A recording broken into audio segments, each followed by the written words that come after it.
So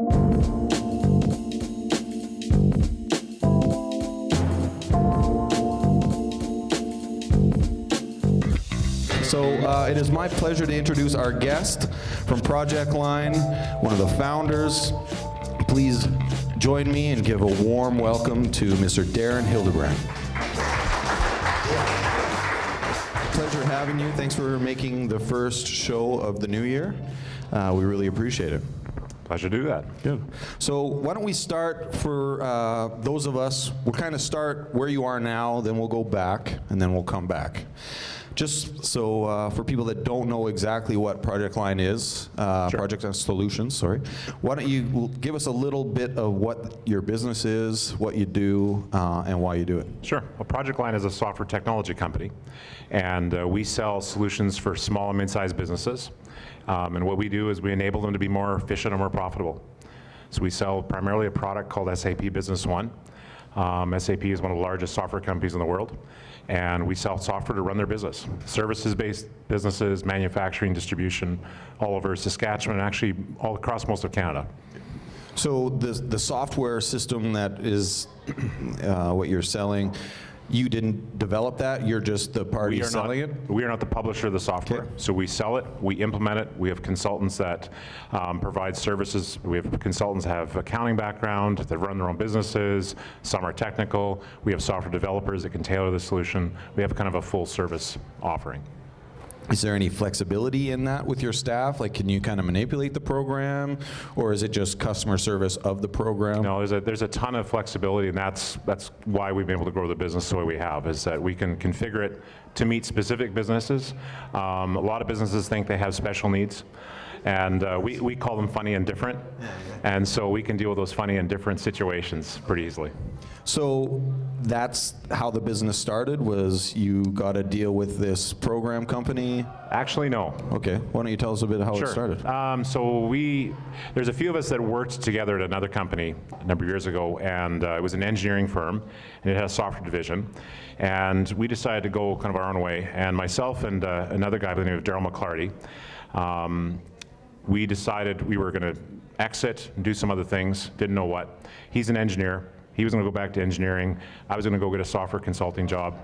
And we had a couple of software developers that worked for us. We're going to go write code somewhere. And we were sitting around a kitchen table and said, hey, why don't we start a company? Sounds like a good idea.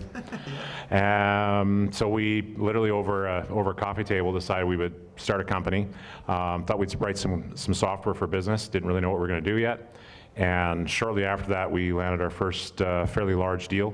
That was a 7-month project with Chemical, and that project launched the company. We sold custom software for a few years until in 2004 when we became an SAP partner, started selling that product. So you guys, the group at the coffee table, obviously started while having a job. No. No? No. So you didn't have a job? I actually quit on Father's Day of 2001. It was the craziest thing I think I did. So why'd you quit? Just wasn't what you wanted to do? Yeah, it just wasn't the place I needed to be. Okay, that's fair. It was the place I needed to make a change. Okay. And there was a lot of change going on there. And so exited. I went and built a dollhouse that summer for my daughters. They were small, and that was about all that I really wanted to do. But in the summer, as a young father running out of money, and thought I better do something. And, sounds like a big house if it took all summer. Yeah.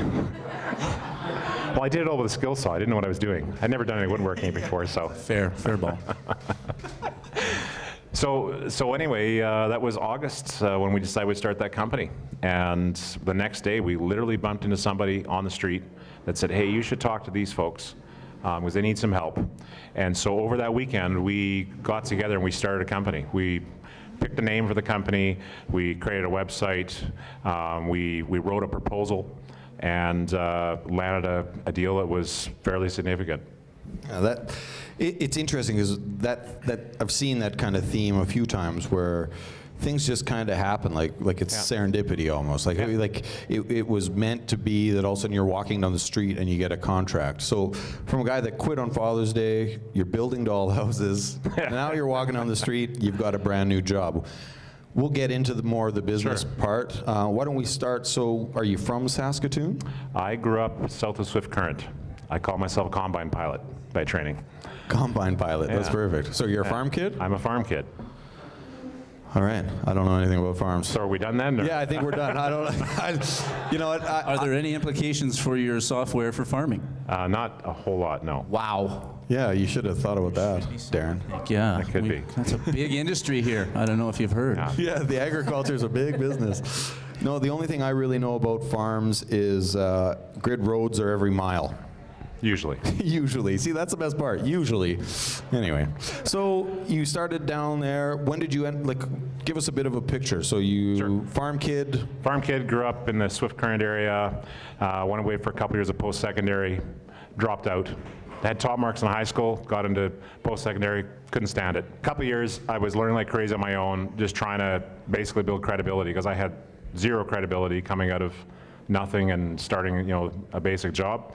Worked my way up. By the end of 2 years, I was basically overseeing one of the systems that they run there that is fairly significant. Left, went and started working at an engineering firm.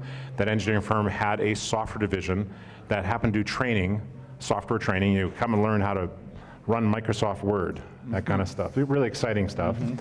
And they happened to be doing that at this telecommunications company. So I started doing some training. Then that kind of evolved into going into the software development group and learning to write code. And I basically learned on the fly. Yeah, I honestly, till this point in my life, thought like writing code was code for computer geeks to go like drink somewhere or something. Like, hey, we want to write code, but it's really something, eh? You gotta, It's really a thing. Yeah. I think it's like dots, dots and lines. Isn't that what it something is? like that. Or is that, what is that? I don't know. I don't know what that is. Remember when you were a kid and you used to be able to press that button on your radio? Morse code, that's Morse what it code, is. yeah, okay, That's not Morse what you're code. talking about? Morse code or code? Not save me. It's See, poor Derin. He walked into two plugs. I know. Like, hey, my computer works today. I have a help desk email at my work. If anything goes sideways, help desk, I can't print. Did you press Control P? Anyway, You so obviously didn't go to my training. it sounds like I do, honestly. So now you're working with this engineer company. Yeah. Was that the company you decided wasn't for you, and you decided? I worked there for 10 years. Started doing that training, then was basically doing software development for a variety of customers of theirs. Worked in another division that sold a software product that we developed internally there that was sold all over North America and elsewhere to Fortune 50 companies, and also into South America and elsewhere. And that was a product that was focused on the environmental information management world. So, you know, health and safety and, you know, dealing with things like mine sites. Really exciting stuff. So it was interesting. Sounds interesting. Yeah. So you mentioned you had kids. Now this is an absolute common theme in these interviews with entrepreneurs. Okay. And it's the idea of risk. So you've been working at a company for 10 years, fairly comfortable, I assume, Yeah. in the sense, like not in necessarily. I had a stable job. Absolutely stable. You have how many girls at the time? I had 2 girls at the time. My son wasn't born yet. Okay, so you had 2 young kids and a wife, Yep. and you decided this is not for me. Right. The interesting part that I've seen with entrepreneurs is the risk is always something that is a common thread with entrepreneurs. They make a change or they do something, but did you feel like it was that much of a risk at that point? Like obviously there were some stressors in the family, but obviously there was something inside of you that said this isn't for me, and you were probably pretty resolute on your decision, I would assume, if you pulled the pin. Yeah, it was something that took a little time. I probably had my foot out the door a few times before that. Okay. But you kind of get to a point you say, no, I got to make a change. I was doing a lot of traveling to South America at the time, and you know, when the school teacher said in my parent-teacher interview that my daughter in grade 1 was crying because she missed me, that kind of was a bit of a catalyst. And so I said, you know what, I can't be doing this. I can't be gone for months at a time or weeks at a time, that kind of stuff. So I have to make a change. So I was pretty confident I figured it out at some point. But to your question, was it stressful? Was I nervous? Yeah, absolutely. I didn't try to let on, but yeah.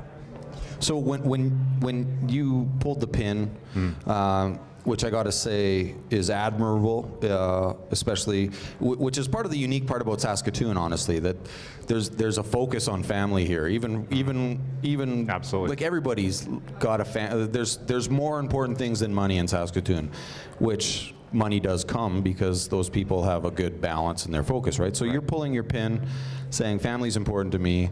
You're absolutely unsure where you're going at that point, or did you have an idea? Absolutely unsure. So you jumped without a safety net. Without a safety net. And then you built dollhouses, which is probably my favorite part so far of this, sorry. It was only one, so really it wasn't that many, just one. Number one, There's two things I like, building dollhouses and beating up people, and I don't see any dollhouses. That's a Family Guy. I think that's a Family Guy joke. Anyway, Jason liked it. Thank you, Jason. That one will be cut for sure. Yeah, for sure it'll be cut. That'll hit the cutting floor. Yeah, exactly. Anyway, so you're building dollhouses, you meet this guy on the street, and then instantly it's Cameco? The guy in the street was working at Cameco at the time. Okay. They knew they had some issues in one area of the systems, and they needed some help. So we, like I said, literally did something over the weekend to create a company, and they said, where did you guys come from? We proved ourselves, and we delivered that project in 7 months. So how nerve-wracking was that for you? I mean, this isn't the actual scale, but say Friday night you decide... Friday afternoon you decide, a couple months later you're walking down the street, you see a guy, then you're working all weekend to get this product, and then you're presenting this product? Yeah, I think we presented it Monday or Tuesday morning. And what was that feeling like, walking in knowing that 3 days ago this did not exist? Honestly, we're pretty numb when you walk in because you haven't slept all weekend. Okay. Yeah, that might have helped. That might have helped. It might have helped. I mean, you know, we didn't exist, and by the time Monday morning rolled around, we had rented office space. We went to Concord. In the dollhouse, right? No, it was actually on 8th Street. So I don't know if you remember where Doug's Spoken Sport used to be, Corley Arlington and 8th. You could rent old motel rooms as offices. So I think Child Find was in there, and there's some other places in there. So we rented this place for $400 a month, mice and all. And you know, I think we could fit 4 desks in there. The closet was actually where we kept our printer and our server. Yeah. And you know, the bathroom, you put a piece of plywood on the bathtub, and then we'd spend shelving for all our books that we had, and that was our office where we started. That's got to be one of the most unique stories I've heard. I think so. I mean, so we made it work. That is insane. So now you start a contract with Cameco. That's your only thing you got going. The only thing we had. And how? So you sign the contract. You guys are high-fiving. That's incredible. You rent your business. Suddenly have money coming in. Yeah. How now? But that wasn't like, that's not a 10-year contract, right? 7 months. So you knew you had 7 months. When did you start thinking, okay, we got to start looking at the next? Well, it was one of the great things of having a team. So there's 4 of us that started the company at the time. One of those has since moved on. The other 3 of us, 3 owners, are still there. And 2 of us were focused on delivering that project along with a couple of contractors. And the other, Daryl McClary, my business partner, was out there drumming up other work and kind of digging up wherever we could in the meantime. So you finished Cameco. Was it ahead of schedule, behind schedule? It was right on schedule, on time, on budget, delivered to all of the mine sites in Saskatchewan. And flawless? Or were there issues? Ever flawless. Yeah, so then there's the service part, which I'm sure there was tons of lessons learned. Yeah, absolutely. But it ran really well. I mean, they actually still run that system today. They deployed it in operations, I think, in Kazakhstan. They deployed it out west. I think it was deployed in 4 or 5 different versions kind of around the world. And in the last couple of years, actually, they came back because the software was 10 years old and said, hey, we want you to kind of redo this for us, upgrade it for us. So we did that. So it's still alive and well today. It's a big part of how they manage the health and safety of their employees. So as part of your, just to learn kind of the bones of the business, so you develop this system, sell it to the mine, and all of a sudden they're starting to use it at different sites. How does that affect you? Or did you just sell it and they can do whatever they want? Or is there license fees for each computer? Or we were paid to build that, so it wasn't a product at the time. Okay. But with the time, I think by the time we finished that, well, that first one was actually, it was purely a project. Later on, we built a second project for Cameco that was a larger system. That one, when we finished it, we were about 7 people. And they said to us, you know what, you guys seem to know what you're doing. You seem to be doing a good job. We'd like to make sure you're around. I mean, how many companies that are half a dozen people stick around a long term? Would you like to take this and sell it elsewhere? And so we did. At the time, you know, we had, you know, some other competing solutions had gone out of business, so we had a chance to kind of build a bit of a market. But at the same time, when Cameco came to us, we had someone externally come and say, hey, there's this product called SAP. That they have a product for small, mid-sized business. Maybe you'd like to sell this, because I want to work with you guys. And so we basically started up an SAP practice. So we kind of started two things at once, kind of crazy. And we said, well, let's see which one goes. And today, that what I call custom software development side of the business still continues on. And I say it keeps our developers sharp on what they do. But our main focus is SAP Business One. It is what we do. And that really started about the same time in late 2003, early 2004. So my business is not at all product related. Like we have some systems that we use, but there's the same aspect that you have. We have the manufacture, the development. You're side. actually a potential customer, so we'll talk later. Okay, perfect. I appreciate it. NewFab Building Products is a great business. So that was a good plug, Evan. So we have the manufacturing the side of the business, which is the development side. And then we also have the resale side, which would be the SAP program for you, right? Where you're taking a third-party product and selling it. I'm doing more than selling it. You're servicing it? You said you sell cabinets, right? Yep. Do you just sell the cabinets, say, here, No, here you go, exactly have a great time customer with the cabinets? No, I wish. I wish. Right? That's So- why buying cabinets for me is so great, because it's the exact opposite. I So- barely sleep at night. So we sell a product, but to sell that product and determine what the customer needs, we have to do a lot of work with the customer before they're a customer to see if there's a fit, right? Once we do that and they buy that software product, we have to help them install it. And installing isn't just putting it on their computer, okay? So there's a lot of configuration. There is accounting to think about. There's inventory. There's manufacturing processes.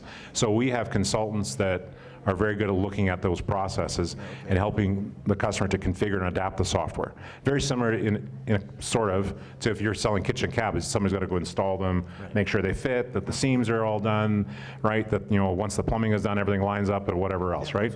Same kind of concept. It's just that it's software. So is the margins, not to give your margins away, but are the margins the same on both sides, or is the customization part more work, less money versus the resell and service, or is it pretty much on par for both? Services would be relatively similar. I mean, it's, again, our focus is SAP Business One. I told you this long story about building the company on custom software. For a long time after early 2004, both those kind of ran side by side. Today, that, you know, there's a big part of our business is SAP. That's what we focus on. I would say from a margin perspective, I think of it more from a growth perspective. And that is, what I mean by that is that it's a very limited market for companies that need a custom software product, right? We're very focused on building a business where we can serve small and mid-sized customers around North America. And so we can do that with a product with SAP Business One, right? So we can sell to customers like you, to manufacturers, to distributors, to service-based companies in oil field or in field service or in professional services, or all those sorts of companies, right? And so there's a lot more runway for us with that. And that's why we've been able to grow, add offices around Canada and elsewhere. So the installation, like you actually have representatives that would go to the on-site and do the installation for a period Absolutely. of time, and how long does that typically take? An average project would take 3 to 4 months, but they would be only on site for roughly a week at the start, you know, a week in the middle, and about a week in the end. We have kind of a pretty established process. We go on and do some design, and we go away and configure it, then we come back and do some testing with them and some training, and then come back, and then they go live. Yeah. So you got, obviously the software part is a major part of the business. That's how it kind of started. But I think, from what I know of the business, there's some business development side. There's more to just the software, correct? So how does that all kind of? The software triggers a lot of services around that, right? And obviously, to sell software and a package of services around it, we have to understand how to market that, how to sell it, and so our sales team has to understand how the product works, but also be able to talk to a company that does manufacturing distribution, talk in their language, right? So that's obviously a big part of what we do. It's just business development. So then, with your business, is it like a one-time sale, or is there payments that are kind of ongoing for you? Like, I'm just trying to get a feel for it. Is it like you sell one piece and then you're done and you got to hunt again? There's a couple ways we sell the software. We can sell it one-time purchase, and then annually you pay maintenance to keep that software up to date, you know, and to be supported, or you can do it on a subscription basis. Most of our customers will buy the software. It's just more economical to buy it. They might lease it. They might lease the project, and you know, do a lease, but they'll buy the software, pay annual maintenance, and so that's a recurring fee. We get a portion of that. SAP gets a portion of that. Our portion is really to cover the support we provide. But then over time, customers will continue to come back for service. So we'll do that initial project. 5-10 years later, they might have another major change, or even a couple years later. There's always little things they want to do. And customers it really varies. Some want us to do everything because they don't have any in-house expertise. Others are completely self-sufficient, and we just need to check on them, make sure they're okay. Yeah. So, when you started, you got your first gig at Cameco, first contract with Cameco. What year was that? 2001, August. So 2001, the Saskatchewan market was substantially different. Yes. Than it is today. You've now kind of, you've mentioned that you're not just in Saskatchewan anymore. When did you start branching out? And now how much of your business would be Saskatchewan? Obviously your headquarters is in Saskatchewan, but how much of your business now is Saskatchewan versus everywhere else? And has that always been the case, or was there a point where you were focusing outside of Saskatchewan more than Saskatchewan? When we started, before we were selling SAP, we were pretty much 100% Saskatchewan. There was some work we were doing in other regions, a little bit of the odd project in Latin America and stuff, but most of it was here. When we started selling SAP, very quickly we got into situations where a customer had operations in Saskatoon, Calgary, right? You got multiple offices, so we got to support that. By early 2005, we opened in Winnipeg. You know, for the most part, we've been able to service, you know, the prairies from Saskatoon. About 2 years ago, we acquired a business in Toronto, and that essentially doubled the practice. And so I would say there's about close to half of what we do is in the Ontario market. The other half would be pretty distributed across the prairie provinces from the SAP business. So why Winnipeg? Just want to jump in there. It was opportunistic, quite frankly. And you know, there was another partner like us that just hadn't worked out, and SAP needed somebody to step in. You know, it's the kind of thing where you're in a service-based business, you need to be a partner that knows what you're doing. And sometimes it doesn't always work out for people. And so SAP will come back to us and say, hey, we need some help here. And so, you know, it's not a central focus for us, but obviously we'll grow the business by taking on other customers that haven't worked out elsewhere. Yeah. So you develop this business, you end up taking over something in Toronto now, you've acquired it, which doubled your business. Which, the SAP business, yeah. Which is a scary thing for business owners when all of a sudden, just like that, your business doubles. Because it's not just like the income doubles, it's the staffing can double, the service can double, and that's not a gradual change. How did you adjust for that? Like, that's a big change. Last year and a half has been pretty interesting. So when we acquired that business in Ontario, there was a lot of pent-up demand there. Great team, but a small team with a pretty large customer base. We suddenly had to adapt to to support that. So we had to start adding staff. So we kind of got through that first bump. In the last 14 months or so, we've added, what did I say, 11 staff, I think. I see some of my crew walked in here a little while ago. Hey guys. They were late, but they were busy working. Yeah, working so hard, they could barely make it. So we've added about 11 staff in the last 14 months to support our Canadian operations. So did you send some Saskatoon people out to Toronto, or? There's a few of us that made a lot of trips out that way. Yeah, okay. Yeah. But it's a strong team there. So we need to grow that team. We added some staff there. We've added staff here. And actually, just in this past November, we actually bought a business in New Zealand, and so that's added another 6 people. So we've been busy. That hotel room must be packed. We moved. Okay, good. We missed that part. So now where's your office building? Now that you're not using the tub for shelves. You finally had one that's funny. Yeah, you never asked the question, so I didn't offer it. No, that's fair. You know, I don't know if you noticed. Have you ever driven by? That building's long gone. That's probably also fair. Yeah. All right. So we were actually in that space for a month and a half. Okay. Because we landed that first project and said that we needed to be 7 people or 5 people or something, and there's no space. So we then moved into an office on 8th Street that we were in for, well, until this past summer, or two summers ago. So we were on 8th Street, kind of right across from Superstore, right behind Saboroso. So we had kind of a top floor space there for a number of months, about 4,000 square feet or a number of years. And then 2 summers ago, we moved over to Louise Street, kind of just off of Arlington. And so we've got an office there with close to 25 people there.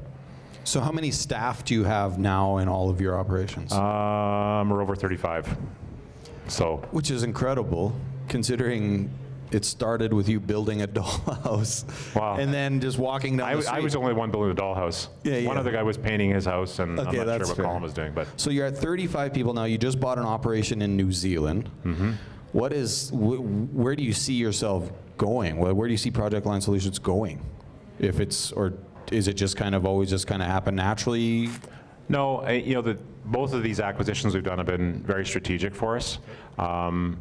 We were really, I mean, we were definitely flying by the seat of our pants years ago when we decided to do the SAP practice and, oh, let's do this, let's do that. But we were small then, right? And it's kind of what seemed to fit. So the last number of years of becoming, as you grow, you just have to become more strategic, right? And so that's all been very much a part of we believe we can provide a really solid service. We are very passionate about doing right by our customer.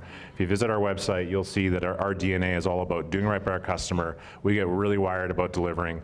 You know, we want to take the high road. Like, so our reputation is everything.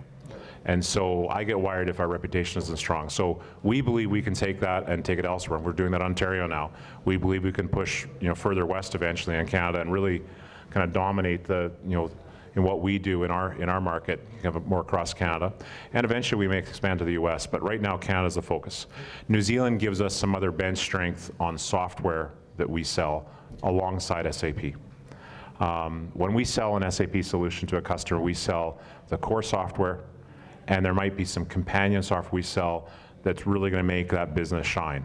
So if you're doing some manufacturing, let's say you have a distribution part of your business, right? Yep. So you sell some other stuff. Yep. Right? So you have to manage the warehouse, Absolutely. right? So you're gonna need some software to manage that warehouse, you know, have people work at the shipping and receiving dock. That's a different kind of solution than a service-based company that needs to manage time and expenses and projects. Yep. Or what Chelsea's business has in Power Auto Body with managing you know, managing everything that goes on in an auto body shop, right?